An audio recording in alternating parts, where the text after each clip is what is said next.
Good evening, everyone, and welcome to tonight's episode of Unplugged with Ross. My name is Roslyn Miner.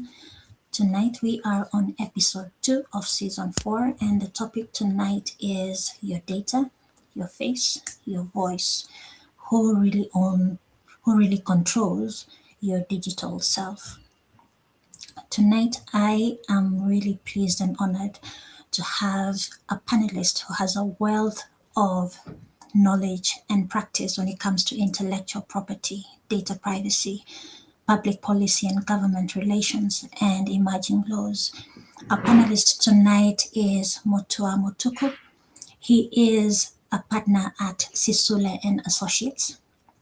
He is the radio host of Legal Insider at Capital FM, and he is the host of the podcast Wakili Quick One.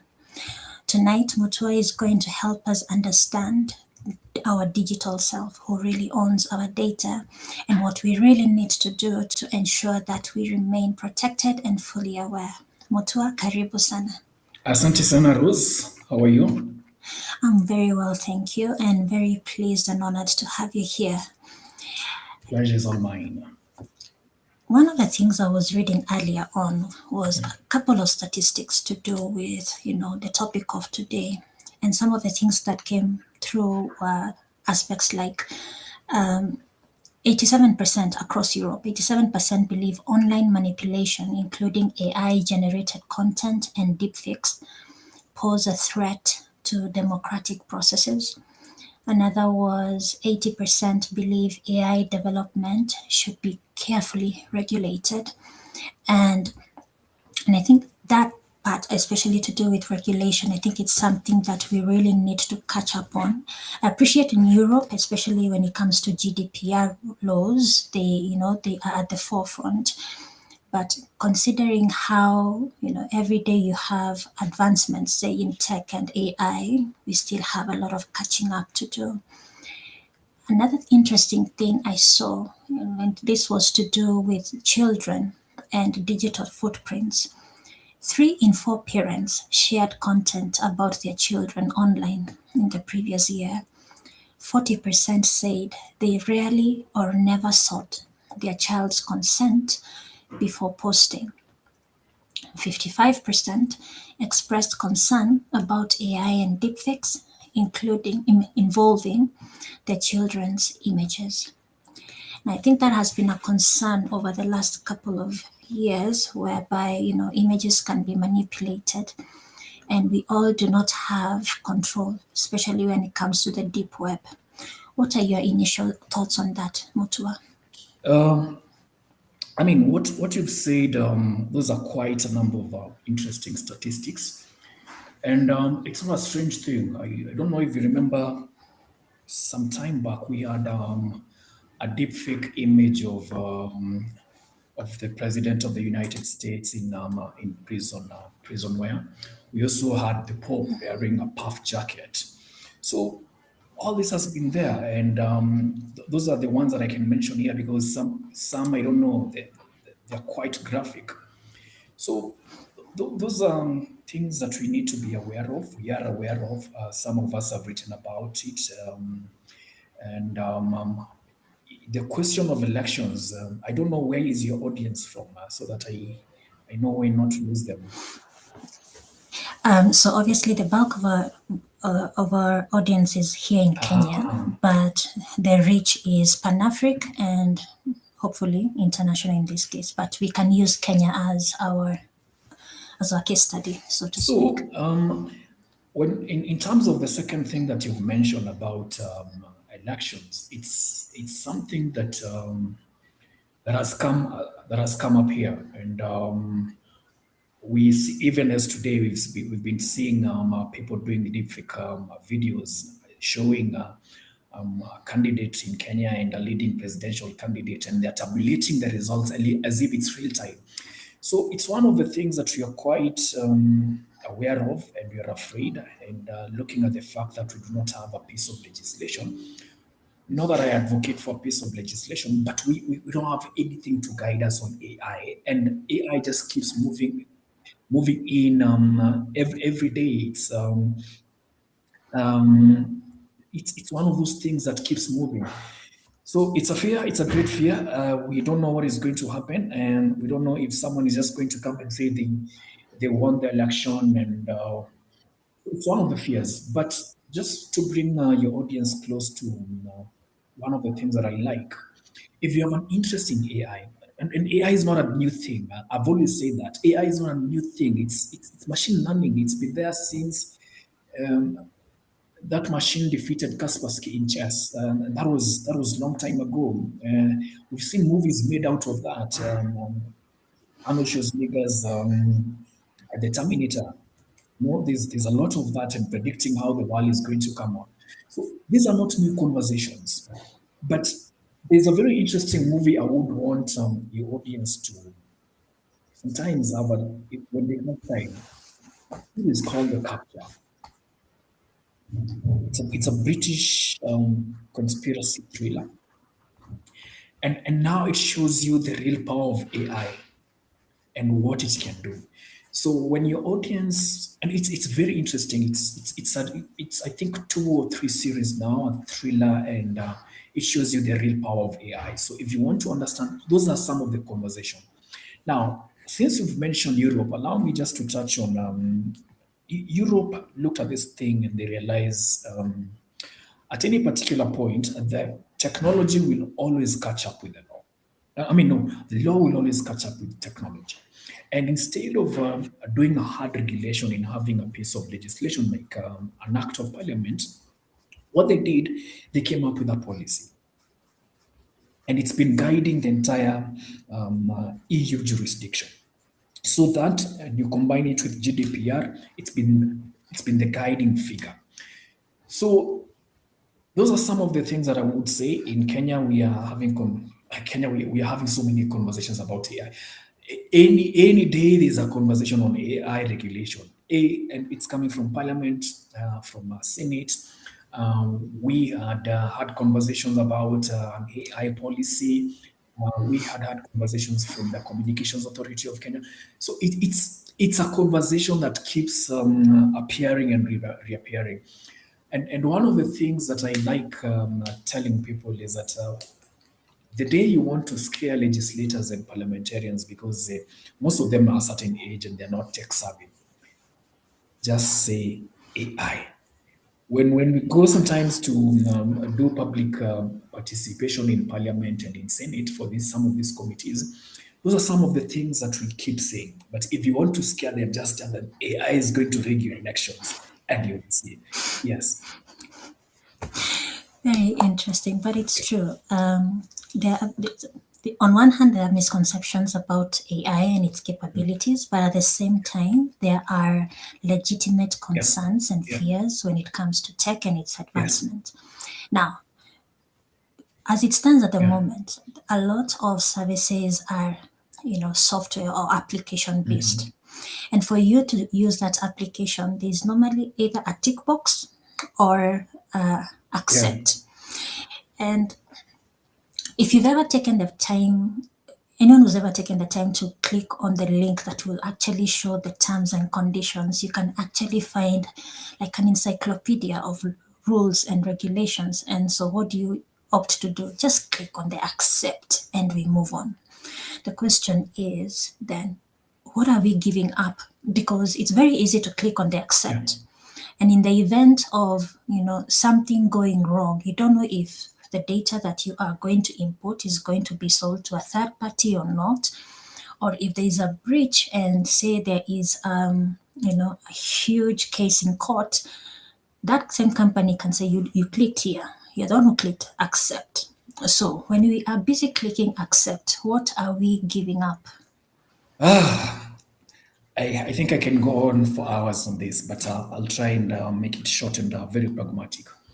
Look, I think we've normalized this business of clicking, and you see, once you do that, we've normalized also the illusion of consent, right? And you see, I wouldn't call it a failure of an individual willpower. I think it's a systematic exploit of what I would call cognitive economics, and usually called consent fatigue. And let me just expound on those terms a bit further. Um, the tipping point, I think, when we lost it came at when data replaced cash as the primary currency of the internet. And let me ask you for a simple weather app. I know you have a weather app within your phone. Have you seen how long that consent is, or you've never bothered with it? You'll be like, just click and we go. I will dare say that whether app came with a phone, if I may Okay, feign let me see a simple app that you use every day. Our WhatsApp, a simple thing like WhatsApp, social media, let's say X, Instagram, just those ones, the most popular ones. Very, very They're long. very long. Very, very long. Actually, And American I, law I wa- I was most of I the was time. doing a research, and from what was coming up was that most of these pages, on average, they are 15 pages. Now, as a person, the opportunity cost of your time, it exceeds the value of that. You know, and I think from where I sit, this is done deliberately by the engineers and the guys who do this thing. So what we've actually given up is it's just not your normal address. It's behavioral fingerprints. You come, you do this to your phone. Once that the AI is reading your behavior, how your hands move. So it's just not that you're giving. It's behavioral fingerprints, location, because you go and tick on location, history. You know, you're typing rhythms, social graphs, and what has happened is that this is commercialized. They're merged, they are sold, they are used to predict your emotional state, and how often do you shop, where do you shop, what are some of the products that you want to buy. So in essence, we've normalized paying for free services, and in my assessment, should the platforms make it easier? Yeah, but we must define easier carefully. Platforms already make it easy to accept one click. They make it easy. They must make it easy to understand for me and you. And this is how I look at some of these things. And I was having these conversations with a friend of mine, Quincy, on radio. It came up. If we could have layered notices, mandatory, standardized, not more than 50 words, because you don't have all that time to just keep on reading all that. So layered, mandatory, standardized, 50 words. I mean, you can put everything there that I need to start to understand. And you remember, we've always said that if you can't explain this to a 3-year-old, then you have no idea what you're doing, right? So yeah, so I was looking at layered notices, consent that are just in time. So When I open, for example, I open my maps and contacts, you don't, you always open and they tell you, allow when you're using, allow always, allow. No, just give me the time I'm in there. I need that just to use it for that. And then AI summaries. These guys have these tech companies have lots of money. They can come up with maybe browsers or regulators that have AI so that you can easily just type that, just put it in AI, and you get your answer in a few seconds. So what I'm saying in the long and the short of this is that if platforms were able to simplify their terms to read, for example, if a platform tells you, I'm selling your emotional data to the highest bidder, would you agree?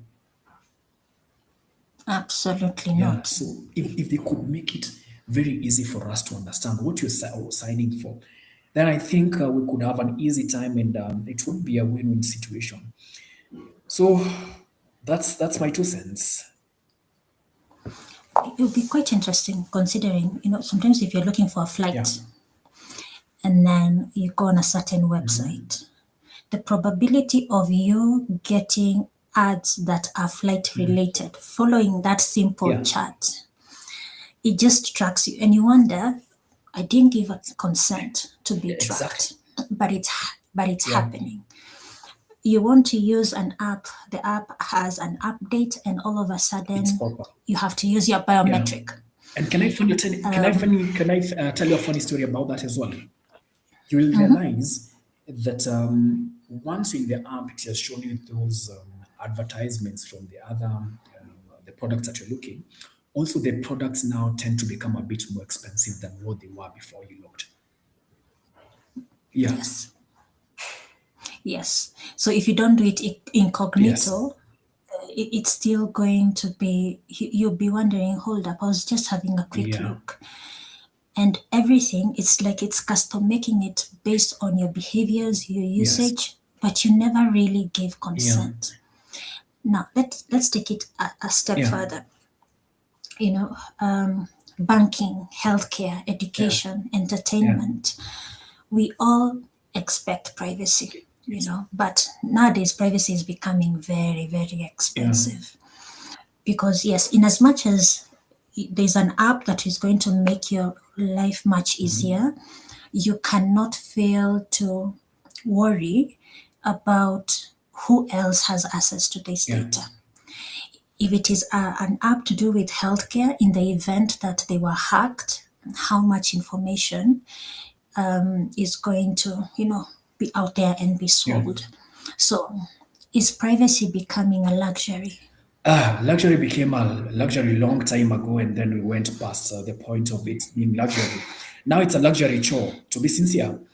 And I'll explain it a bit further. It requires now a bit of disposable income, disposable cognitive bandwidth, which means the poor folk, the guy who's a bit older, and the guys who's overworked, what they're being doing, they're being priced for privacy, and this is how it happens. There's something we call the economic divide.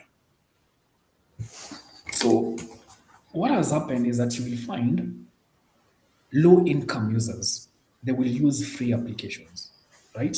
Whether it's and I'm hoping I don't have listeners for those. If I mention a company and it sues me, anyway, there's YouTube Premium, there's Spotify Premium, there's Apple Music Yes. Premium. I mean, each and every of all these applications come with a premium feature, right? So many low income people are not able to afford that. So what do? They start using the normal, if it's YouTube, if it's Gmail, if it's whatever application that you're using, you use the normal one. But what does the normal one have? Ads. Advertisements. So maybe you cannot afford to pay for that premium. But now what is happening is you're literally being tracked. by advertisements. That's why once you click to a certain song, you start seeing very, very similar music coming out of that. So what we've done is we've simply monetized this thing and we've turned our anonymity into an upsell. Now, there's the second thing that I said, the cognitive divide. So even if you have money, for example, now what time is it? It's 7:20 now. So, yeah. I am in the office. Let's say I even have the money to do that. I work how many hours in a day? Do I have the time to keep on um, five to untangle the cookie section for 50 websites? I do Absolutely not have not. that. A doctor, my guy in Kenyatta who's doing a surgery, it was an emergency. Does that guy have it? Oh, let me check my cookie section. You have no. So that is now the cognitive divide. So what you end up doing is you accept all and you do what? You end up there. Move Now, on. let me bring in the third element, which is the essential services. So you find that and I was filling in it's called what? Our medical cover. And what you realize is that there's so much you have to say yes so that you can get that medical cover, which is an essential service. And down there, they tell you you have to comply with our data protection. You have to give us consent for this. And even when hospitals and the big pharmacies here are exchanging that information, there's a bit of loss of privacy. And that happens again if you're going today to go to the bank. As you're ticking all those other boxes, there's also you tick a box where some elements of your privacy are taken away, either by the government, by the state. For example, they will tell you in Kenya, one of the biggest things now in Kenya is anti-money laundering. So you have to click check in all those boxes. So for me, those are the three things. And what we've eventually done, the downside of this is we've turned privacy into such a luxury chore where it's either a paid feature, either you pay it via your labor or you pay it through your browsing habits. And then what we call structural policy, things like health, finance, identity, is literally a broken public good. And I don't know how anonymous this is because, for example, if I go to an entity like, I don't want to mention names. If I go to any state entity, Rose, I can have all information in second.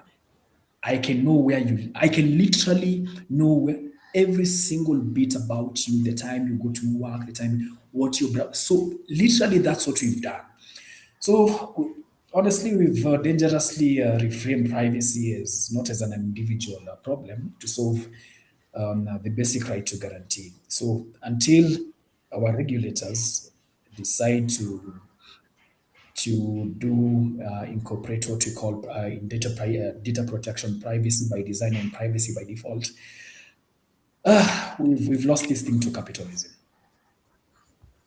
We've literally auctioned it. It's very concerning, especially when you think about it. When we are, for example, taking our national ID,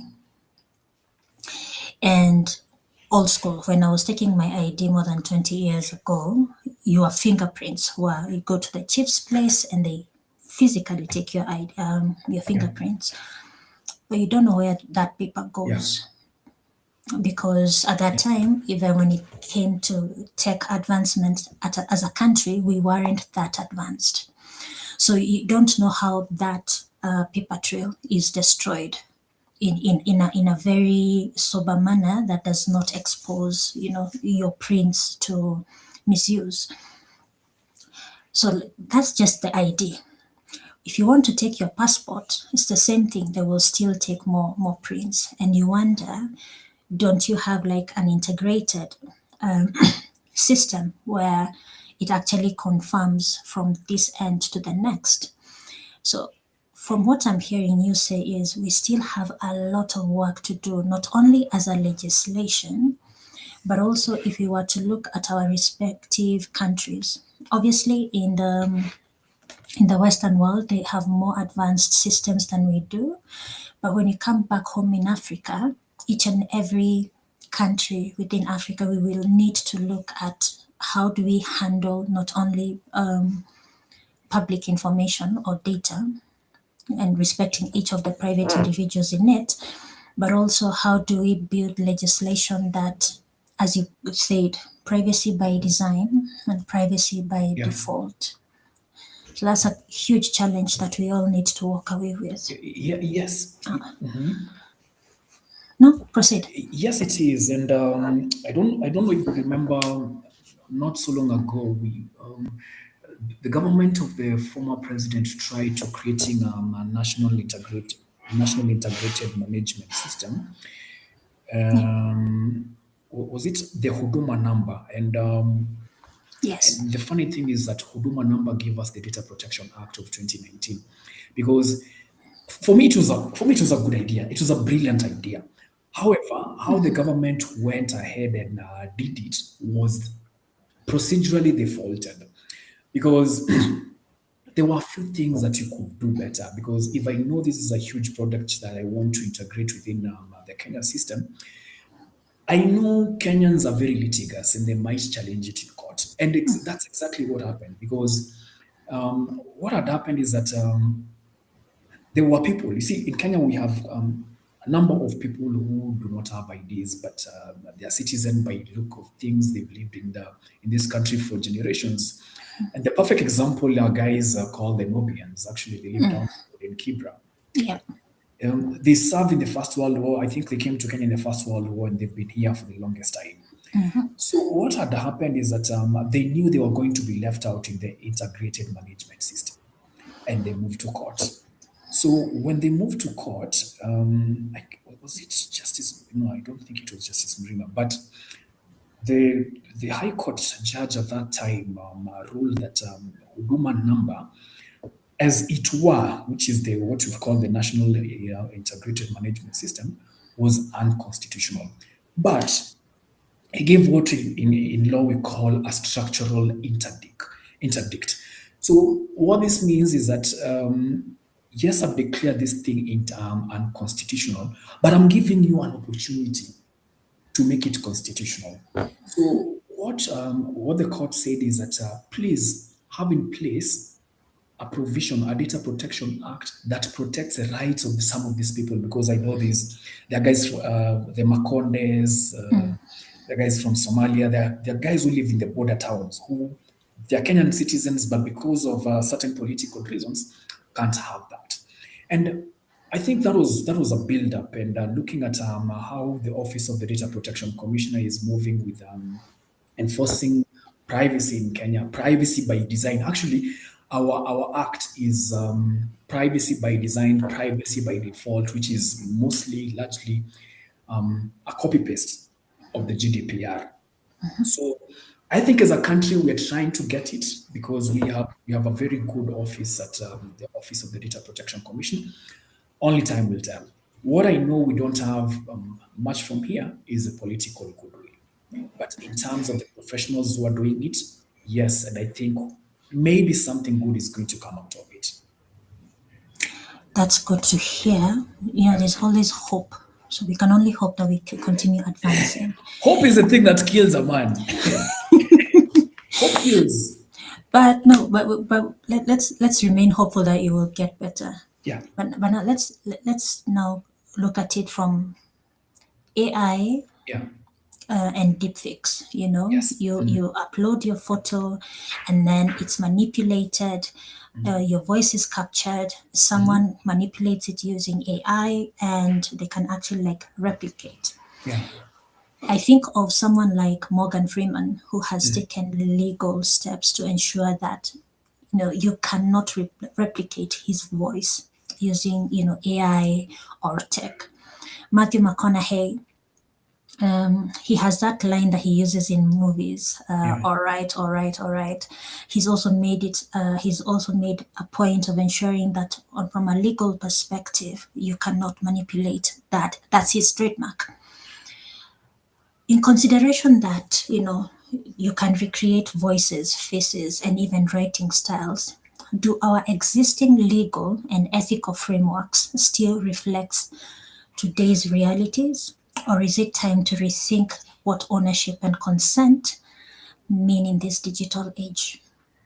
Uh, I think before I start answering this, let me just give out a case to our listeners and viewers. There's a country called Denmark, and this story is going to feature a lot when it comes to AI and probably the digital rights in terms of faces and the image and the likeness.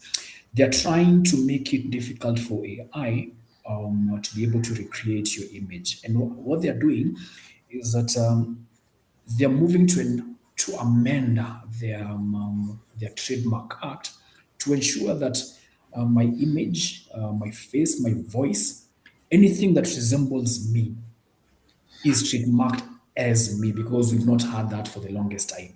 So what that means is that in the event that someone uses any AI likeness of me, it's a copyright or trademark infringement.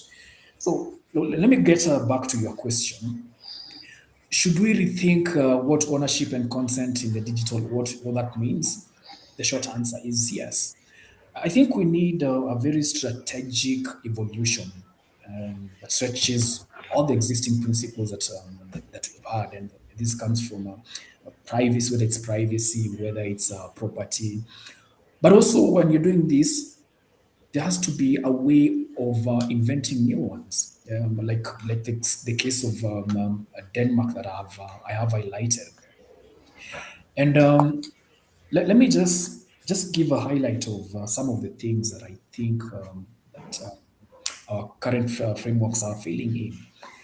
The issue of static consent and dynamic. There's an issue of static consent versus dynamic generational gap.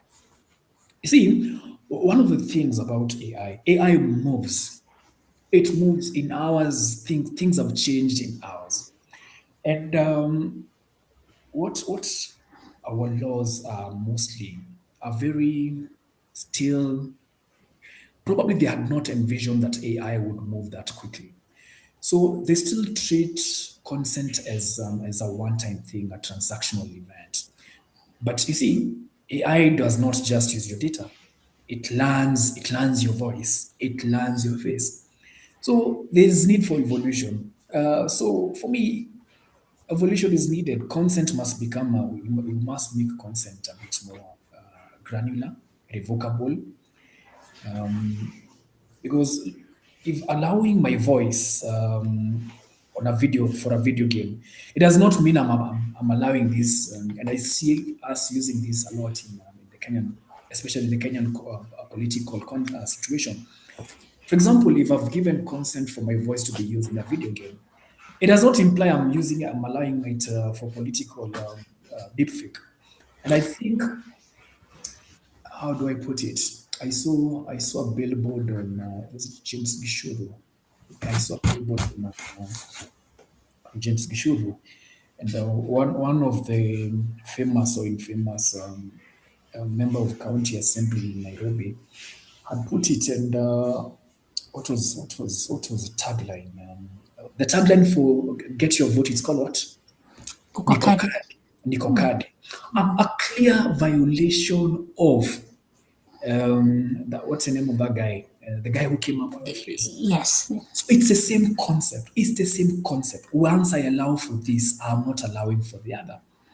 Now, there's also the ownership paradox, and this comes from copyright. You see, copyright protects something that has been fixed on a medium, whether like what you're doing here, this is fixed on a medium, and not any other style. Yet, AI will come and clone that style, like what you're doing, what you are saying, and how you're saying perfectly. So legally,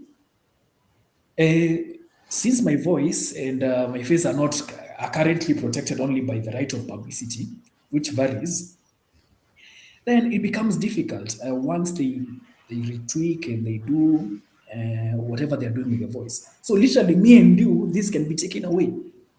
So there's need to have an evolution of that, and so that we recognize. I call it digital personality, right? So as distinct something that I can inherit, my kids can inherit.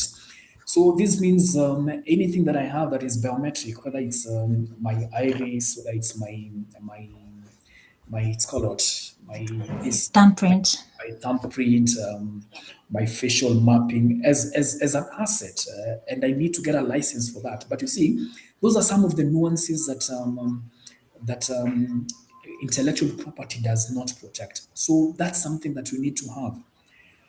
And when, for example, AI writes something harmful or commits a deepfake or using my face, who's liable?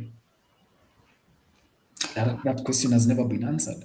And we find that in most of, especially the developed jurisdictions, where they give us these models, where these models are, they are heavily protected because of the money that they give to the government. And then the fourth thing, I think we need to, and this is a fight I've had in the Kenyan jurisdiction, because we copied a lot from GDPR. GDPR is an opt-in country. Much of America is opt-out. What do I mean? I mean, I do not need to opt out for me to access a website. I don't need to opt out from receiving marketing messages from me, which Kenyans are very notorious for. I need to opt in. I need to get in to allow myself and say, look, yes, you can send me marketing messages. Yes, you can send me marketing emails. Yes, you can do that. But what we've come here is that people will tell you, no, if you don't want to receive, then you can opt out. And then I've also seen quite a number of decisions coming from the Office of the Data Protection Commissioner, giving out that option. They're telling you, if you're receiving a promotional text, but there's an option saying stop, then you don't need to go to ODPC and report. You need to opt out. No, Kenya is an opt-in. In the first place, I shouldn't be getting these messages. So we need to shift that message from we are not an opt-out country, we are an opt-in country. You know what? That conversation just by itself is enough to cause a huge debate, because I think earlier today I was reading a news article online, and it was to do with a Safaricom subscriber getting frustrated that after a call ends, a text comes about. And he had reached out to the customer care, and he ended up being given a USSD number to use. But the fact of the matter is, if I'm going to call you, I really should not be having texts following a conclusion of that call, or those marketing texts that come through, or how people harvest emails, and then you're getting promotional emails on your personal email address or your work email address. So in consideration that Kenya is an opt-in, how do we nip that terrible behavior? Because if we really don't call out these behaviors, then in as much as we are trying to answer the question, who really controls your digital self, as it stands right now, clearly I don't have much control about my digital self. So how do we circumvent this behavior? For me, the first, and it's something that I've done quite often, and I do it every day, is suing these people. The number of complaints are filed at the Office of the Data Protection Commissioner are many. And you just need to fill a simple form. So we've had fights. I've had fights with ODPC because they've taken that element of, and I know where the push is coming from. The push is they're looking at how can we do business in a cost-effective way in Kenya. And the push is coming from the big entities, the big companies, because if you sue them there, then now it becomes very difficult for them. So for me, the first thing is let's create the fear, because that's what the law says. Let's sue whether they're admitted or not.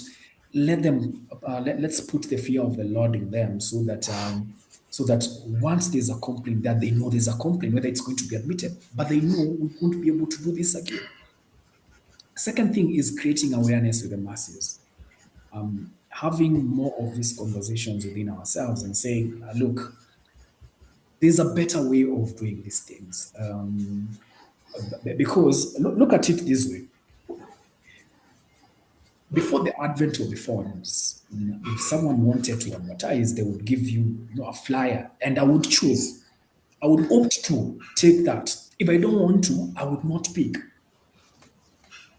So just going back to the simple ethos, creating awareness with the masses, and shifting our mindsets. I know these big entities. Marketing is a huge part of them. They have a huge budgets for marketing, and they have to show value. But you can show value in a very ethical way by creating an ethical society. I think those are my takeaway points. And I think we really appreciate that, Yeah, holding people and companies accountable, yeah, and the need to create awareness, people to become aware not only of their rights, but only of the provisions that are allowed for them or to them yeah, using the various legislations that are there.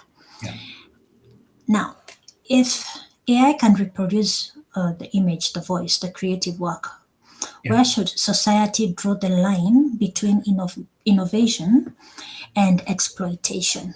What rights should every individual have over their digital self? I wrote an article, and it was not received well here. Got stick for saying that. So let me start by saying that I am a libertarian. I believe in the maximum freedoms for every person, and that means the freedom to own and control what you have. So I know in intellectual property, there's been an issue of is it ethical for someone to to trademark their face, trademark and copyright their voice, their image and likeness. So that has come up quite often, and the reason why it's still an ongoing conversation is that AI came into the picture and changed the landscape of how some of these laws, because some of these laws were written a long time ago. So, in my assessment, and from where I come from, my school of thought, is that every person is allowed to maximize on their image, personality, and their likeness. You should be allowed to trademark your voice, your face, your body, your likeness.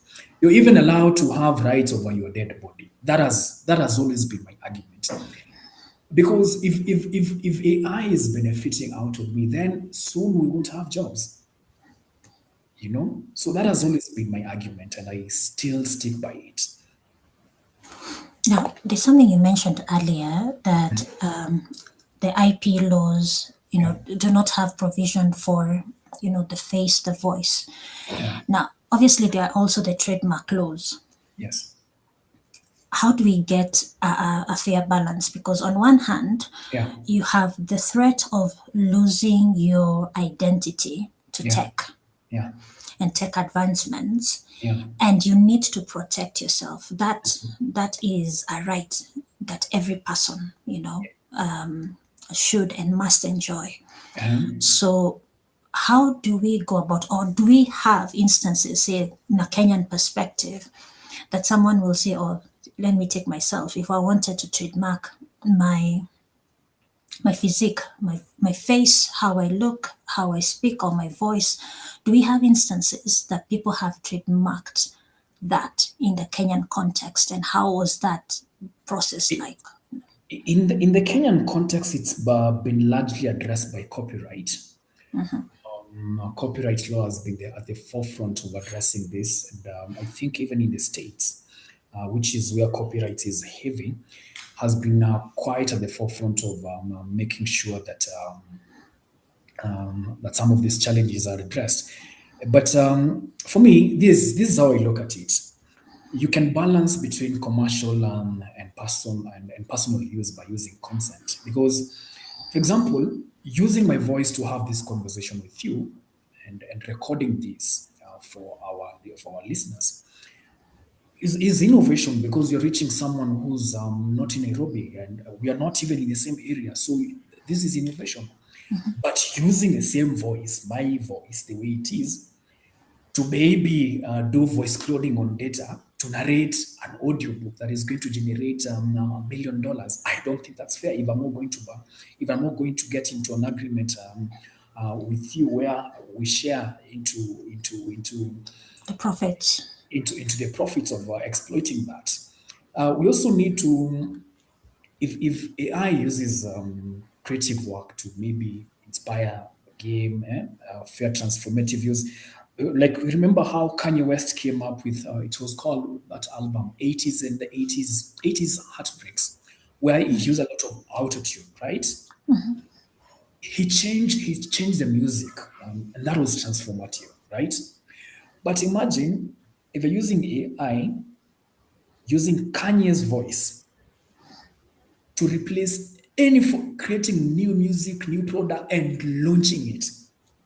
That's exploitation. So for me, making that substitution between that difference between substitution and augmentation, that for me would work.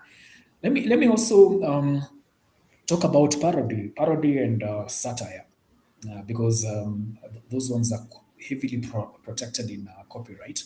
So we need to differentiate what is parody, satire, and defamation and fraud. Because if you're creating an image of me and you've made me naked, I don't think that's parody. I don't think that's satire. I think that's an element of defamation. And those images have come out. Those images came out, and even during Mandamano. For those who might not know what Mandamano is we had protests in Kenya, June 25th protest, and you saw a lot of this happening on X.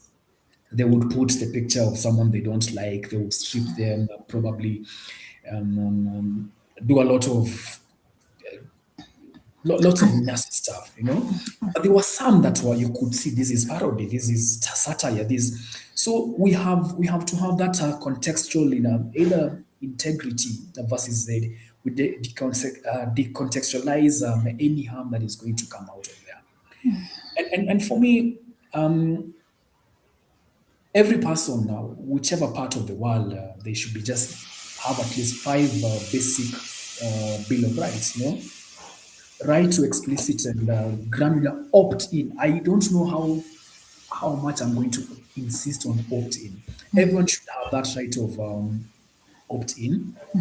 Right to revoke and digital erasure. If you're looking at Sing and you're saying no, no, no, no, no, no, man, this entity must stop using this image and it must come out of all the models. You need to have that. You also need the right to give him the right to participate when any of your element has been used. For example, we came here, we've created this beautiful podcast with you, and we realize that it can make money. Then I also need the right to be allowed to participate in that.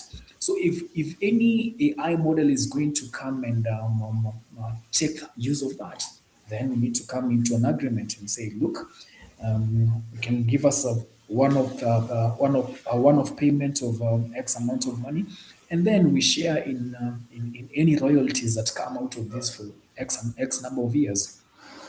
You also need contextual integrity.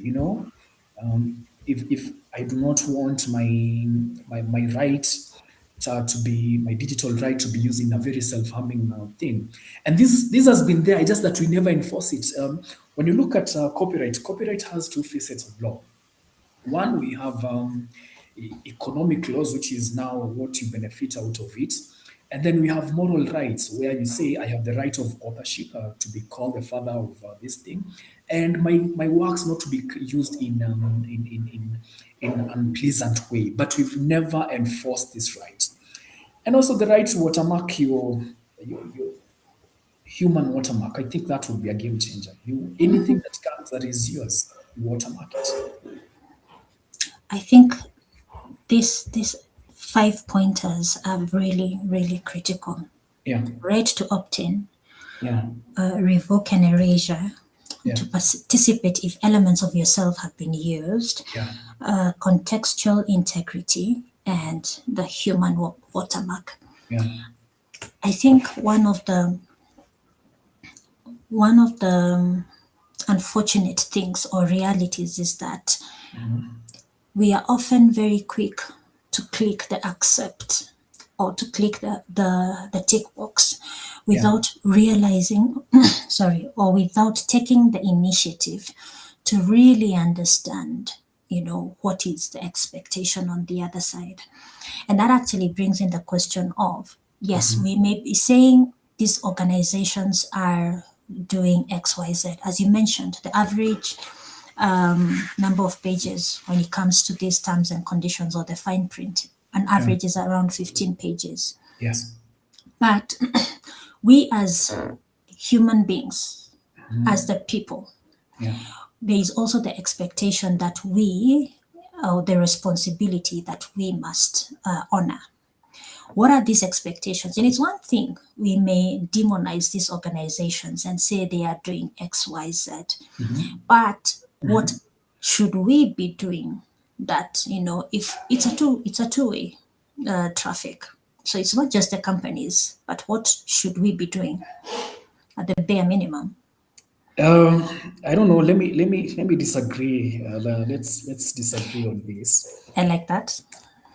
I think there's a huge power imbalance between these telecommunications companies and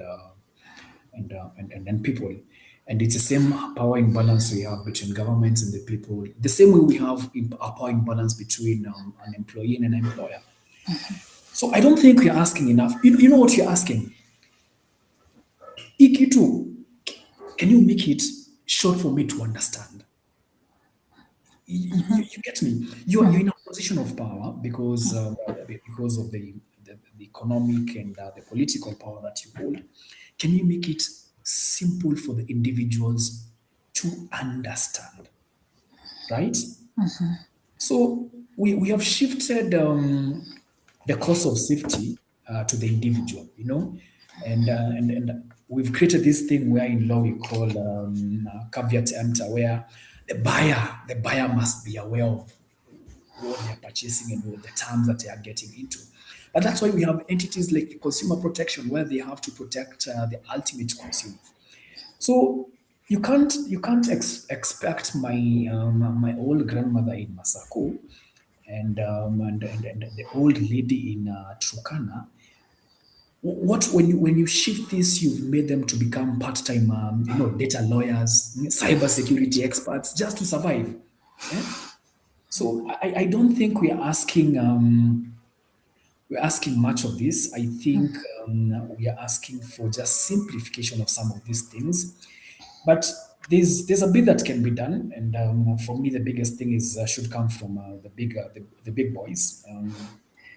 Um, um, Clean up what has been created that is harmful to citizens, to young kids, to the vulnerable in the society.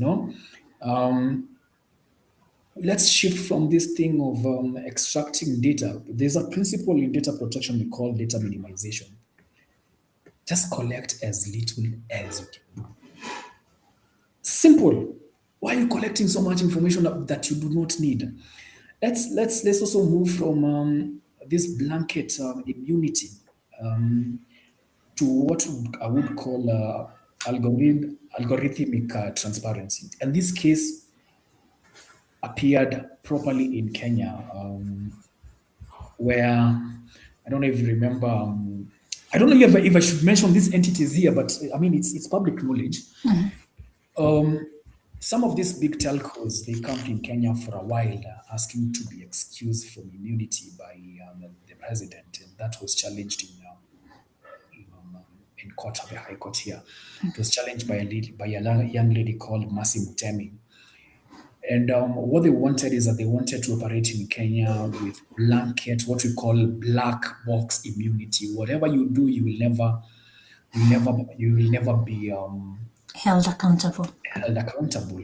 And this emanates from a case again. I think Mercy Mutemi was doing in what's the name? Yeah, she had sued Meta for a matter that had everything to do with what was happening in Ethiopia with the Tigrian War, where because of those algorithmic experiences that they had, they led to a death of one of the people. And she challenged Meta as well as the workers who, there are workers who are behind the scenes trying to clean up what you see. So there are issues about mental health, and she challenged it in Kenya. And the long and the short of what I'm trying to say is that we need to shift from this black box immunity to a place where we we we um we are a bit amenable to transparency. So let's do things in plain language, 50, 50 words. Then you should be given an opportunity to the right to live. When I want to get out of an application, I need to leave immediately. I don't need to tell you.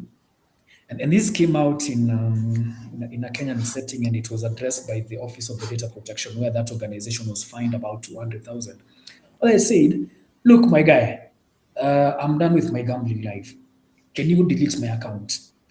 And they started telling the guy, you need to give us your ID, your KRA pin, it was just a lot. Simplify this thing. Let's have the right to live without any penalty. Let's have meaningful security, not just promises where um, here we've breached someone's data and you want to give me this information 72 hours after. No, I need to know if today someone has tried accessing my banker's card, my ATM card, the last four digits. I need that information to be given instantly. Also the right to appeal. For example, and this is something I can speak for days.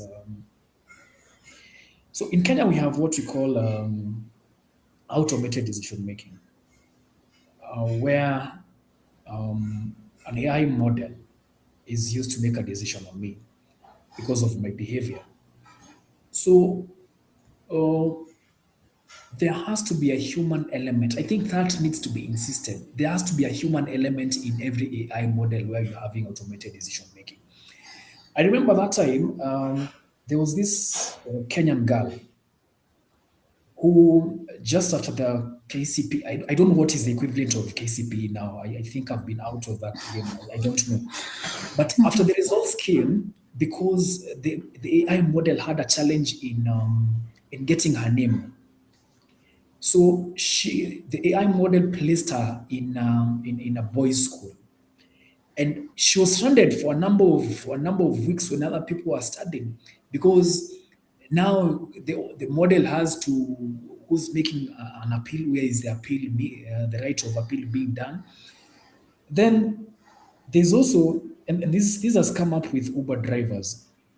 So Uber uses a lot of AI to determine which driver to give you within a location. So you could be here and there are about 50 drivers, but they pick one.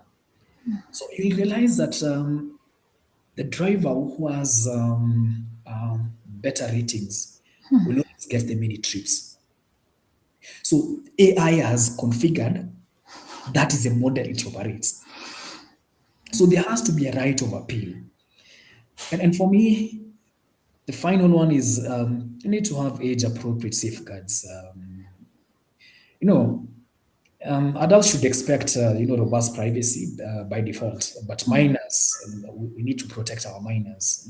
Those are the most vulnerable in our society. So we can have private accounts by default, no targeted ads, because the things that I've seen minors go through, especially in countries like China, where people are told they are fat and they need to, and now they starve themselves.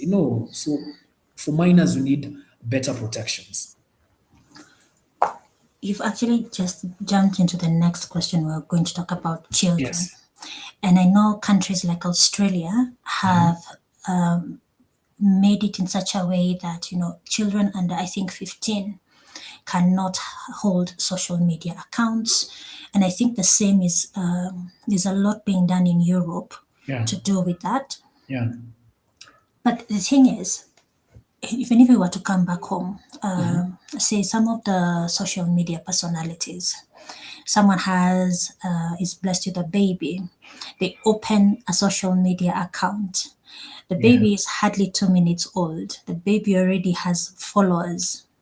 Yeah. The legal age of that child is, by the time they get to 18 years, you can imagine how much difference, in terms of advancements of the law and, Yeah. and tech is going Yeah. to be there. Yeah. What is it that we might be doing that, one, we are exposing our children negatively? Yeah. Two, in the event, Yeah. you know, this child grows up and they do not want or they do not like the fact that they are social media personalities, Yeah. who's going to take that responsibility? Because you, as the adult, yeah, Mhm.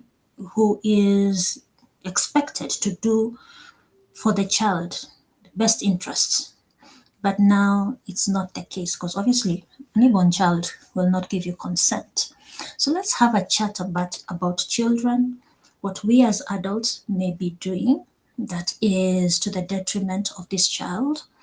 Because the long and short, just because say you're a social media personality does not mean that this child also wants to have a social media presence. So take us through, the digital age in the eyes of a child, of a minor.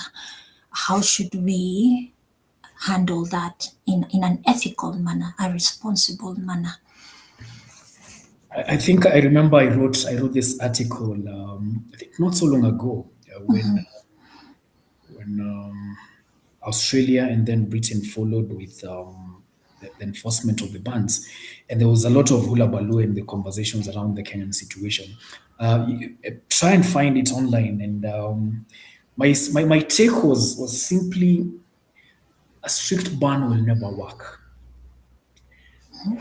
There has to be a balance, and this is why, Rose. The train left the station long time ago. We moved from the age of stranger danger. You see, the time me and you were growing up, it was stranger danger. You were taught stranger. We moved from that long time ago. Today's kids are digital natives. For all, so for me, it's about teaching them to be architects of their own lives. You know, I you see, kids. Um, the times I sit with my niece, and they just take the phone, they unlock, they just go to, you know, places where they can't, you can't even know how they found themselves there. So for me, I've always believed in quite a few of the things. One, we need to be very honest with our kids. We need to teach our kids that um, any post on anything that you leave on the internet, any footprint that you leave, they are permanent. You know, you need to teach them that like every search, every post or a video you're feeding an algorithm that predicts your behavior.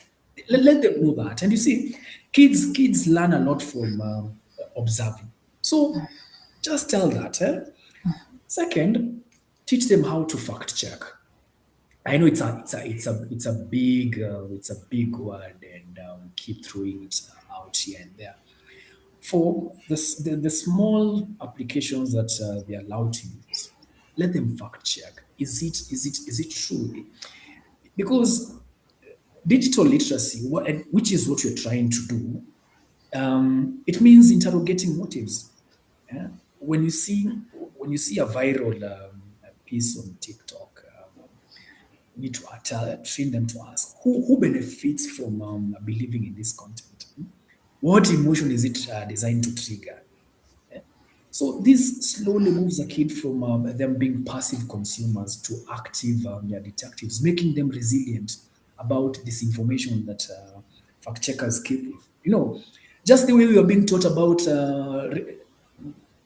stranger danger. Now we just need to teach them. You see, this is what happens in a real world. Let's normalize what I would call digital discomfort. You know, um, Many times we'll teach a kid, don't talk to a stranger, don't do this, don't. We must also teach them digital safety stops, because we can't. You can't. This is a train that has left the station, and it left a long time ago. So give them the permission to feel uneasy about a DM, about something that has happened on the internet that they are able to palatable. Let them interrogate. Let them know how to interrogate this. Let's not make now this privacy conversation about it being a secrecy thing. It's a right to who has access to your emotional bandwidth. So for me, they should be taught to feel empowered, right? Yes. So instead of scaring them, this is what is going to, we scare them. You'll never get a job because of this. No, you need to teach them. Yes, the reason why that might happen is because of your digital footprint. So let's nurture them. Let's know that your profile is your living portfolio, and it's going to be there. Um, um, it's going to be there when the time you're going to be there or not. So for me, let's one of the things that I think I started with was kids learn a lot from watching, not from what you tell them. Observing. They observe a lot, and that's how they learn. And if we keep burying our head in the sand, I don't think I don't think it's going to be a proper digital literacy that you're going to pass on to them. And then for me, the parents, man, why privacy for your kid? A kid, best interest of the child is not posting, and there are captions I see on social media, and oh my god, is this why did these parents even have a child if this is the behavior that they're taking about their kid? You know, and I remember there was information about this kid that was shared on social media on one of those bloggers, one of those big Instagram bloggers. And the matter found itself in the hands of the Office of the Data Protection Commissioner. And the ruling was, no, I just shared public information that the mother deliberately shared this information about the kid. So, because the mother wanted a compensation because apparently the kid's images and a story had been shared about the kid and mother, and I think there was a further situation there that didn't go well, and they wanted a compensation of almost a million shillings. And ODPC said, no, that information is publicly available. You shared it. So those are the conversations that we need to have with ourselves and the next generation. So one of the things that we need to call out, let's say, and something that you mentioned, Yeah, kids learn from observing. a You lot. know, Yeah, they are sponges. They just observe and they just, suck it in. yeah, Oftentimes you will find if a child is fussy, a parent or an adult is quick enough to give the child a gadget, because the gadget is going to distract them. The gadget is going to, you know, pacify them, and they don't have to handle the situation that is making the child fussy. And through that, obviously, because children are very curious, they want to learn things. They will navigate that gadget, yes, different applications. And because your gadget does not have limits, it doesn't have, it doesn't know who's handling it. It cannot differentiate if it's a child or if it's the adult. And if you have the habit of having God knows what applications or history that is detrimental, then that child just learns from that. So, on one hand, we are actually responsible for the poor understanding that children have about the dangers of social media, because not all social media is bad. Yes. At the same time, you will hear of a parent saying that because, say, my child listened too much to do with the cartoons, the Peppa Pigs and all that, by the time the child was in a position to talk, they started talking like the cartoon characters that they were used to watching every single day. Yeah. So awareness needs to be there.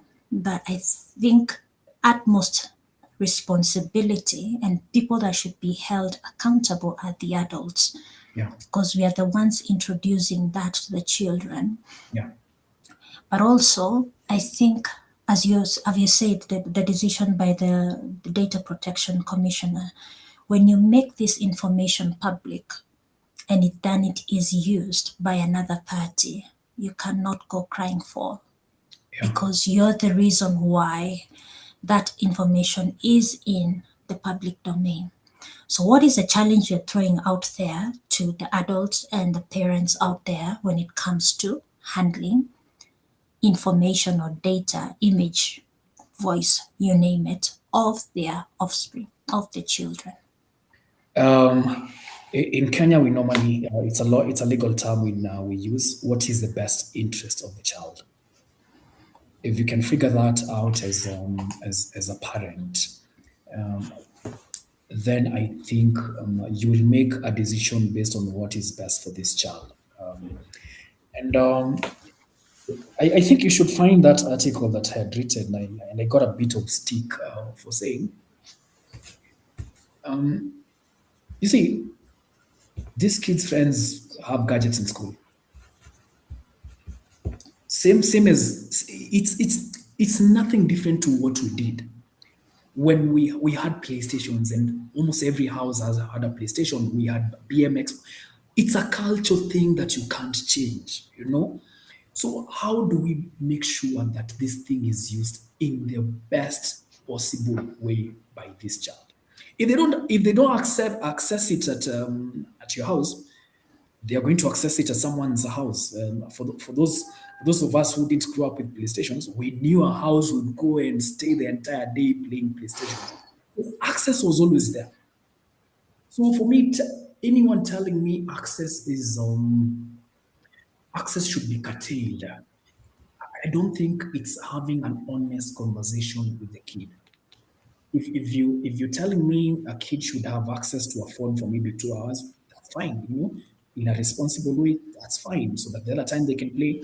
So creating that balance for me, creating the balance, creating balance, being taught how to be responsible, acting in the best interest of the child, and remember, access will always be there, whether we like it or not. And obviously, the values and the ethics that we Yeah, bestow on our kids from the get go yeah. will be a guiding light for the child as they grow, As they grow, yeah, because you can have handled it very nicely in your space, in your home, yeah. but And, it and also, doesn't I get don't know how a 4-year-old kid is on social media. I don't know why they should be. Even the faces, why they shouldn't be on social media. They should be true. playing just Cocomelon. No, true. Let children be children, Yes, but also teach them what responsible social media use yes, is and what the dangers are. yeah, Okay. Now, because you're very passionate about the law, the various laws that we have, if you had yeah. the opportunity to change one thing about how data is collected, shared, or used today, what would that be and why? That's an interesting one, and I know lawyers and data protection officers, once they hear this, they are going to come for my neck. But One, I would say that data must have a mandatory automatic expiration date for any behavior data, anything to do with behavior, clicks, location, location pins, and what contact information that has been shared. Shadow, your nini, your physiology should be permanently deleted from any active commercial database after 6 months. And there's nothing that you're calling, we're going to anonymize it. No, delete it. If you want to keep it, then a company must send, a clear notification to me and tell me, look, Mutua, we have information that is going to expire in 7 days. And once 7 days are over without you, if you don't want to renew it, we are going to delete it. And you see, that happens already. But for example, if you talk to people who have been, it's called what?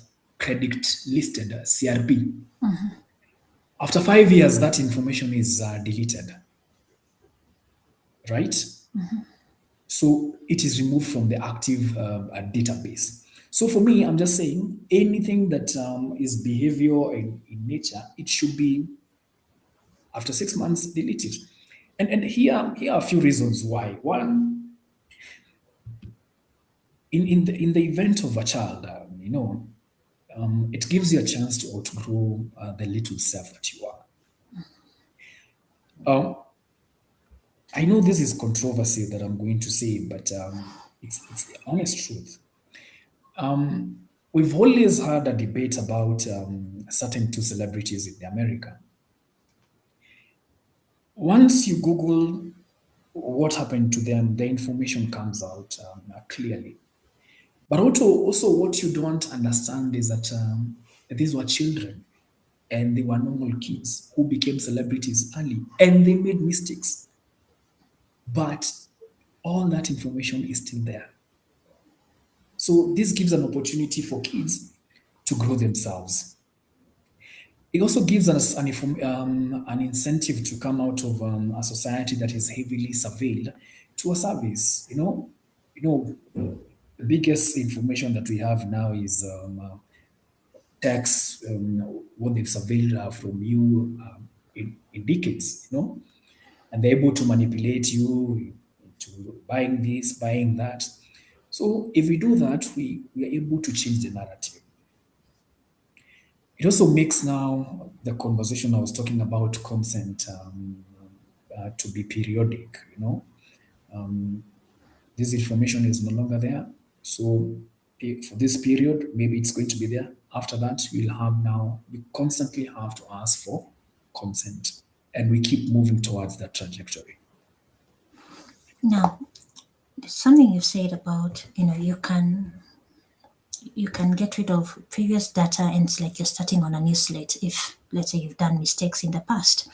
However, someone can stand and say, if from a legal perspective,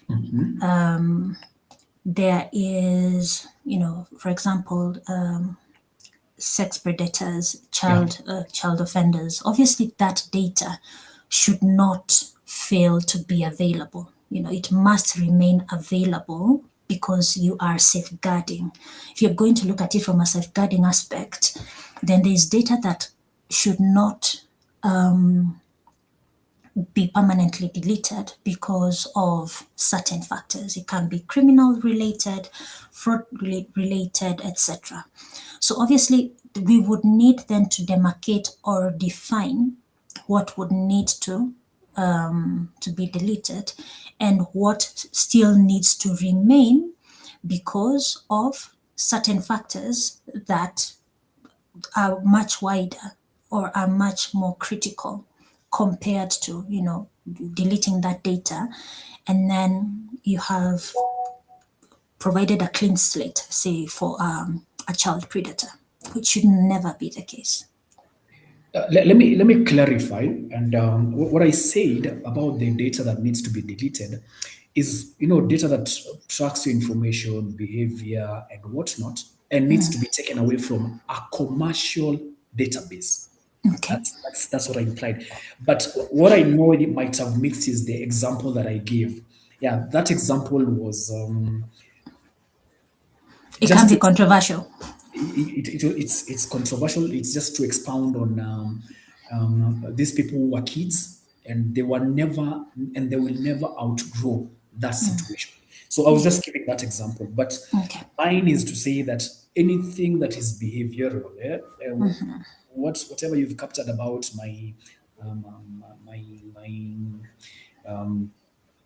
Shopping habits. Yeah. my shopping habits, all that It, information needs to go away from a commercial database within 180 days. I couldn't agree more. Yeah. Now, I appreciate we've already gone way past the top of the hour. So the final Okay. question for Yes. you Yeah. is automation, AI, and digital technologies are Yeah. here to stay. Yeah. That's a given. Yeah. The question is no longer whether they will shape our lives, but how. Yes. What choices do we need to make today as individuals, organizations, and policymakers to ensure technology serves humanity rather than the other way around? And I think this is where a lot of us are getting it wrong because we are being guided by AI instead of us, creating the safeguards of how automation, AI, and digital tech goes now and in the future. So for me, it's a simple bias. I'm a lawyer, and that's what I do every day. So the only thing I can speak about is having what we call a policy maker choice. We can just you see this train left like you said, this train has already left. It left long time ago. There's no way we're making a comeback towards where we are. So any individual, any organization, any government must build a guardrails. We shouldn't build handcuffs. So we need to be quite regulated as a society to catch any harm, but also we need to be flexible enough to allow innovation to happen because innovation will always happen and it will always move past the law. So if we could create maybe tired rules where we have strict oversight for AI in things like in things that are sensitive, healthcare, infrastructure, that would be better. Choose a new and a better social contract with the government. We need to not just government organizations, especially when there's a power imbalance between two key parties. So we need to update those things and looking more on the universal basic services like healthcare, child education. So we need to create a new social contract because the social contract that was left here in the 1800s is not the new the social contract that we have here. And we choose global interoperability. You see, AI now does not recognize things like it does not respect borders. So as we're coming with some of these treaties, we must, as policymakers, we must forge what we call international treaties that are very autonomous and autonomous and data sovereignty now is a big thing. Before we start fighting on geopolitics here and there, and unsafe landscape. So that must always happen, and I think we've had a case that has been decided in Kenya where Kenya's ODPC had to collaborate with the Ugandan ODPC to extract certain information. A very interesting case that has shown us how that global interoperability works. So for me, the choice is not whether AI will change us. It's already done that. So the question for me is, will you be a passive passenger, or are we going to be proper pilots in this case? You've said it really well, and especially the the cross-border, cross-country collaboration that is Yeah. really required, Yeah. because consent in Kenya, Yeah. the same way I would be seeking, someone my consent. It is the same way I would have the same expectation if I was in Uganda or Tanzania or wherever it is in the world. Yeah. And the thought of, the respect of the human as an Yeah. individual, the the merits and demerits of what the legislation is about. Obviously, there will be nuances from one demographic to the next. Yeah. However, the core principles remain the same. They are standard. Yeah. And therefore, as you correctly said, we need to build those guardrails, not just because you have the legislation, but these guardrails also allow us to make amendments as we go, because tech and AI advancements happen every millisecond.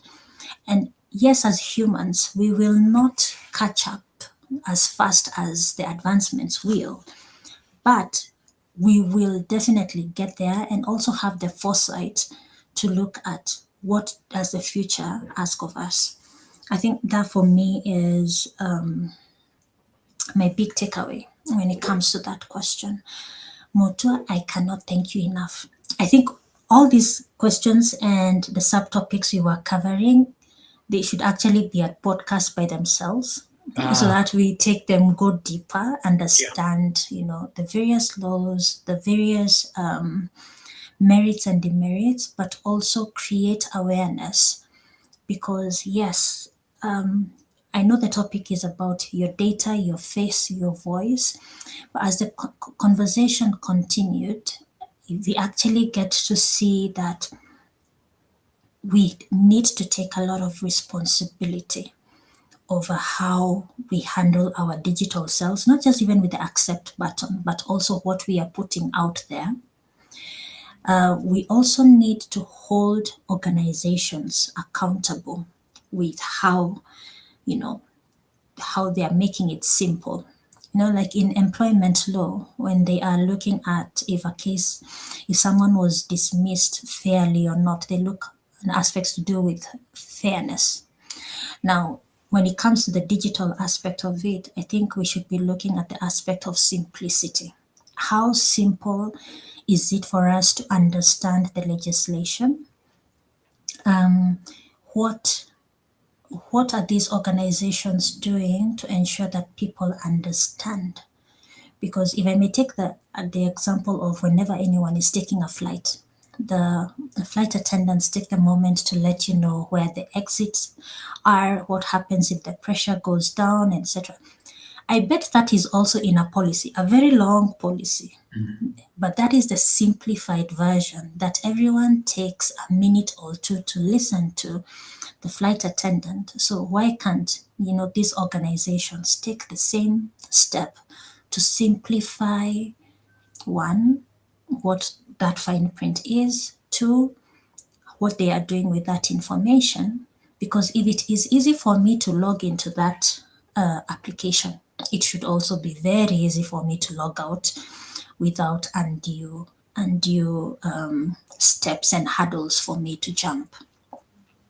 Final thoughts, final words from you, Mutua.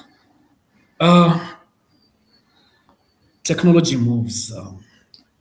AI has made that step even more quicker. So it's for you to decide. Am I jumping into the train, or are you going to be left? So for me, this revolution, I equate it to the times the internet came and the people who refused to board. So AI is here, it's here, work with it to change your life. Once you do that, embrace it. It's not here to fight you, it's here to make your life and work easier and simpler. So either jump into it or be left. One wonderful, powerful closing. Board or be left out. Yes. For all those that joined us online, YouTube or LinkedIn, thank you, Eric, for your feedback. Appreciate your patronage. For everyone that joined, I hope the session has been insightful. if you're joining us now, take a moment to, view the whole discussion from the start. Not to forget, Mutua is also the host of a wonderful podcast called Wakili Quick One. So please go and check it out and subscribe to his channel too, and learn from the various discussions he has had, from the various panelists he has hosted. Thank you very much, Mutua. I appreciate your time. I appreciate the advice and insights that you've shared with us. This looks like a discussion that we should even take it even further, but that's for a later date. And until then, I thank you all, wishing you all a lovely evening and night ahead. Asante sana and goodbye. Thank you. Asante.